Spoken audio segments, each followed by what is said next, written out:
Hello. আজকে প্রথমে আসছে তিলকওয়ালা, আইসাই ক্যাও ক্যাও করতেছে, ম্যাও ম্যাও করতেছে, মানে খাবার দিতাম। সম্ভবত মনে হয় এটাই টিকবে। এই আরেকটা আসছে, এটা গত 2 দিন আসে নাই। ওই যে এখন তো চিনে রাখছি আমি, এখন আর চিনতে কষ্ট হয় না মোটামুটি কোনটা কে, নামকরণ যদিও করি না আর কি। ওই যে পিঠ সাদাওয়ালাটা আসছে, এটা গত 2 দিন আসে নাই, কইছিল কে জানে।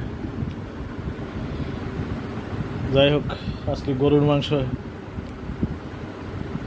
ঝোল দিয়েও ভাত দেওয়া যাবে, খাবে। আর মাংস তো রইলই। প্রথমে 4টা ভাত দিই, ভাত খাও।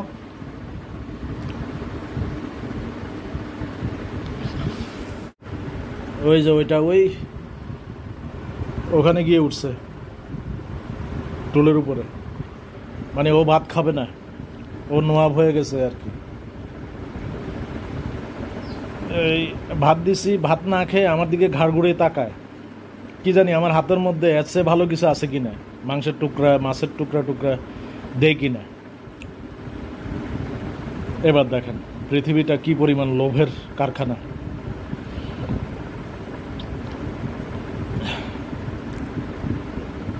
ওই যে লোভের কারণে এক দলকে হটিয়ে আরেক দল কেমনে বসবে ক্ষমতায়, চাহে এটার জন্য যা ইচ্ছা তাই করতে পারুক, যা ইচ্ছা তাই মন করতে চায় সব করবে, কিন্তু ক্ষমতা চাই।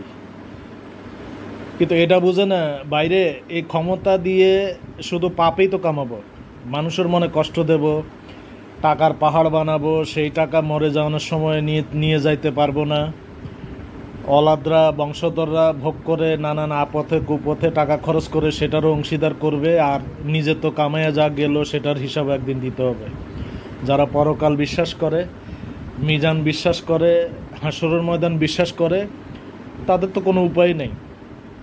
সারা জীবন অপকর্ম করে টাকা কামাইয়ে টাকার পাহাড় বানিয়ে গিয়ে যাওয়ার সময় একা যায়, ওই সাদা অ্যাপ্রন পড়ে যায়। তারপরেও মানুষ কেন যে এই লোভে পড়ে আমি এটাই বুঝলাম না। এত বড় বড় পদবিতে চাকরি করে অনেকে, যেমন একজন মন্ত্রী, একজন এমপি মাস শেষে বিশাল অঙ্কের টাকা বেতন পায়, যেটা দিয়ে খাওয়া পড়া সুন্দর করে হয়ে যায়, গাড়িতে বাড়িতে চড়া যায়। তারপরেও কেন যে আরও টাকা চাই এদের, এটা বুঝলাম না। বিদেশে টাকা পাচার করা, নিজের দেশে নানান ব্যাংক ব্যালেন্স করা, বিল্ডিং করা, জায়গা সম্পত্তি কিনা, বিঘাতে বিঘাতে জমিন কিনা, এগুলোর মানে কি আমি বুঝলাম না। মানুষের মনটা এমন কেন? আর এই কারণে একটা সময় গিয়ে তার খেসারত দিতে হয়, মান ইজ্জত সব পথের ধুলো মিশে যায়। তারপরও কেন মানুষ এই টাকা কামাইতে চায় সেটাই বুঝলাম না। বুঝলাম যে টাকা অনেক জরুরি একটা বিষয়, জীবন পরিচালনা করার ক্ষেত্রে, খেয়ে দিয়ে বেঁচে থাকার ক্ষেত্রে টাকা অনেক জরুরি। কিন্তু যার যোগ্যতা আছে, যার জ্ঞান আছে, সে তো কোনোদিন ভাতে মরার কথা না, একটা না একটা কাজ করে কিন্তু জীবন ধারণ করতে পারার কথা। তো মানুষ বড় পজিশনে গিয়েও যখন আর টাকা পয়সার কোনো সমস্যা থাকে না, এরপরও কেন টাকা নিয়ে এত পারাপারি, এত লেপটালেপটি করে মানুষ বুঝলাম না। এই যে আমাদের বর্তমান সময়ে আজকে দেশের যে একটা বিরাজমান অবস্থা, আমাদের নেত্রী ভালো ছিল, কিন্তু নেত্রীর ভালোর কারণে কি লাভ হবে? ওই যে নেতাদের আকর্ম কুকর্মের কারণে পুরা দল দূষিত হয়ে গেছে। এখন সেই খেসারত সবাইকে দিতে হয়। মানুষ যদি এই লোভটা ছাড়তে পারতো জীবনের, তাইলে সব শান্তি হয়ে যেত। এখন নতুন যে দল সরকার গঠন করছে, তাদের মনে কি লোভ নাই? তারা কি ফেরেশতা? তারা কি নথিবদ্ধ দলিল দস্তাবেজকৃত ফেরেশতা? না তো। ওই যে প্রধান উপদেষ্টা, সে তো সুদের টাকার ব্যবসায়ী, ইসলামে যেটা মহাপাপ বলে গণ্য। তো এবার বলেন কোথায় আছি আমরা পৃথিবীতে? তাহলে সবাই যখন এক, সবার শরীরে যখন ওই পাপের গন্ধ, দুর্গন্ধ, হ্যাঁ, তাহলে কেন খামাখা একজনকে বিতাড়িত করা? আমার প্রশ্ন হচ্ছে এটা, এই জায়গায় দেশকে যতটুকু উন্নত করছে প্রধানমন্ত্রী, মাননীয় প্রধানমন্ত্রী শেখ হাসিনা, সেই জায়গা থেকে 20টা বছর কমপক্ষে পিছিয়ে দেওয়া হয়েছে দেশটাকে। এই যে গত কয়েকদিনের ভাঙচুরে, নির্যাতনে, দেশের সম্পত্তি নষ্ট করার কারণে,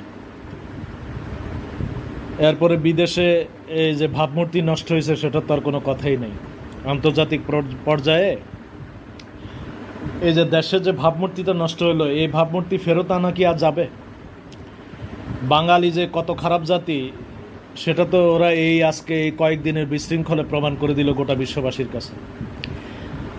যেই মানুষটার কারণে দেশটা স্বাধীন হলো, যে মানুষটার অবদানের কথা কোনোভাবেই, কোনো রকমেই অস্বীকার করা যাবে না, এবং সেই ঋণ কোনোভাবে পরিশোধ করা যাবে না, আমরা সেই মানুষটাকে লাঞ্ছিত করার চেষ্টা করছি।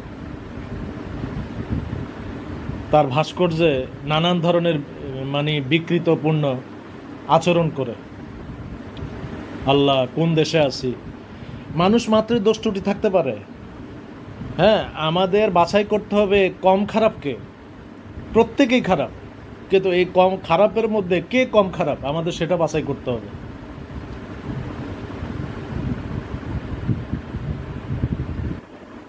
এখন দেখা যাক এরা কি করে। এরা দেশটাকে কিরকম উল্টায় ফেলে আমরা দেখব। তো সময় যাক, গড়াক।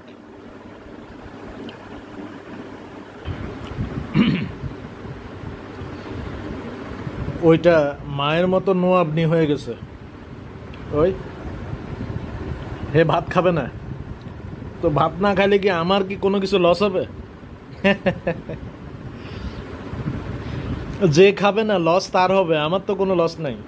আমার মনে ভালোবাসা যতটুকু আছে, আমি ওই ভালোবাসা ততটুকু দেওয়ার চেষ্টা করতে পারি। কিন্তু সেই ভালোবাসা সে কতটুকু নিল, ভালোবাসা নেওয়ার মানুষ বা যে জন্তু প্রাণী, সেটা তার উপর নির্ভর করবে।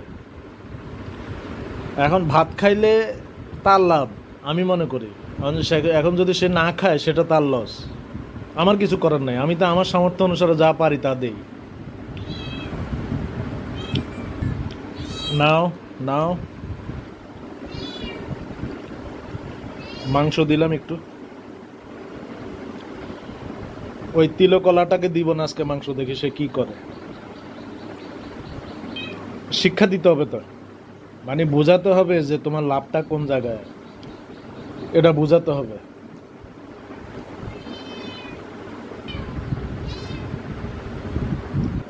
তিলকলাটাকে মাংসের একটা টুকরা দিলাম, কারণ মনে আর সইল না যে খামাখা শাস্তি দিয়ে লাভ কি। ভাত খাওয়া না খাওয়া তার মর্জি, আমার কাজ হয়েছে যা দেওয়া তা দেওয়া, এই জন্য আর শাস্তি দিলাম না।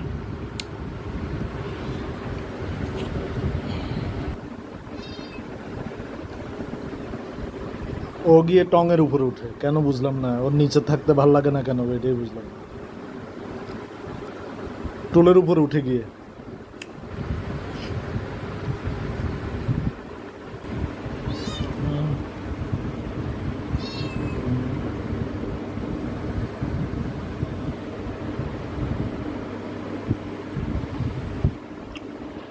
মাংস খেলে অ্যালার্জি বাড়ে।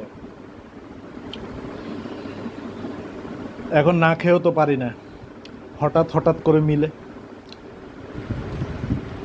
যদি প্রতিদিন খাওয়ার বিষয় হইতো তাইলে হয়তো বাদ দিয়ে খাওয়া যেত মানানসই করে। এখন গরুর মাংস তো আসলে হঠাৎ হঠাৎ করে রান্না হয়, তো সেই জায়গায় না খেলে তো আবার হচ্ছে না, মাংস থেকে যেটা পাওয়া যায় সেটা তো আর পাচ্ছি না। তাইলে এখন দেখলাম যে চুলকানি বেড়ে যায় মাংস খাওয়ার পরে। সকালে নাস্তার সাথে মাত্র 2 টুকরা খাইছিলাম মাংস, ওমা দেখি যে চুলকানি বেড়ে গেছে, অ্যালার্জি বেড়ে যায়। আর যাদের অলরেডি অ্যালার্জি আছে তাদের তো কোনো কথাই নেই, তাদের তো আরও মাত্রা বেশি হবে। ওরা শুধু আমার হাত নাড়ানো দেখে, আমার হাত কত ডিগ্রি অ্যাঙ্গেলে নড়ে ওইটা খেয়াল করে। মানে হাত নড়ার সাথে ওদের খাবার প্রাপ্তির যোগ আছে, এই জন্য ওরা শুধু আমার হাতের দিকে তাকায়, মুখের দিকে তাকায়। মানে মুখের দিকে তাকাইয়ে পরিস্থিতিটা বুঝে যে কোন মানসিকতায় আছি, কি দেওয়ার প্রস্তুতি নিচ্ছি কি না, ওইটা খেয়াল করে। আর হাত নাড়ার সাথে খেয়াল করে হাতটা ওদের দিকে ধাবিত হচ্ছে কিনা। আহা, খোদাই যে কি জন্য এই খাবার বন্দোবস্ত দিল দুনিয়াতে, এই খাওয়ার জন্যই তো এত শোরগোল, এত গন্ডগোল, এত গ্যাঞ্জাম, এত ষড়যন্ত্র, এত কুকীর্তি।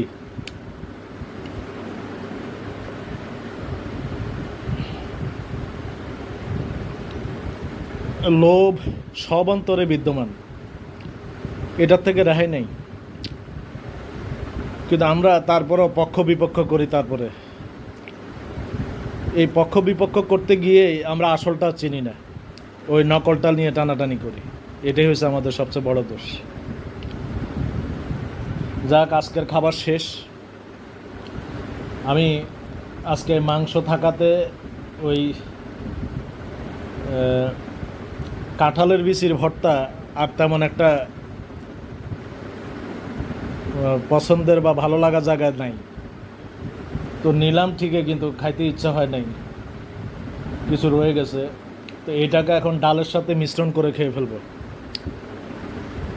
ওই অপচয় করাটা আমি একবারে পছন্দ করি না আর কি। তো ডালের সাথে মিশ্রণ দিলে আর তেমন একটা ব্যাক পাইতে হবে না।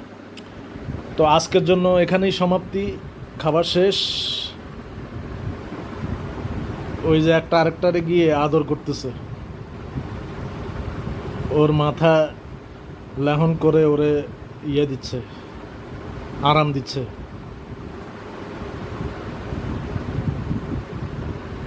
মরমই আসেনি আজকে, প্রায় অনেক দিন আসতেছে না, সম্ভবত ওর আসবে না মনে হয়। প্রায় 4-5 দিন ধরে ওর খবর নেই। কারণ ওই যে মানে খাবার নিয়ে যে একটা কাড়াকাড়ি হয়ে যায়, এটা নিয়ে মনে ও অনেকটা মনক্ষুণ্ণ হয়ে গেছে আর কি, হৃদয় শূন্য হয়ে গেছে ফিলিংসটা। তো এই জন্য এখন আর আসে না।